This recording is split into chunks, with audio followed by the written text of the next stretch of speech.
How to check contacts on TikTok. First, you need to turn it on. Close TikTok and go inside your phone's setting.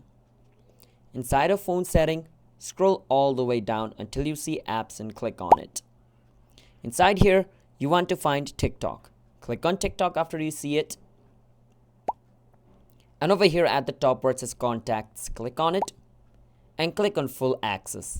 Once you do that, click on allow full access and just turn this setting off and restart your TikTok. If it is open in background, close it and reopen it. Once you open TikTok, you just want to click on where it says inbox, and from inbox, your contacts and all the people over here it's going to show. As you guys can see, Kumar from your contacts. Anybody's if you see a person and right under the name it says from contact, that is basically the people who is in your contact and have created TikTok account using their phone number. That is basically how you guys can check contacts in TikTok.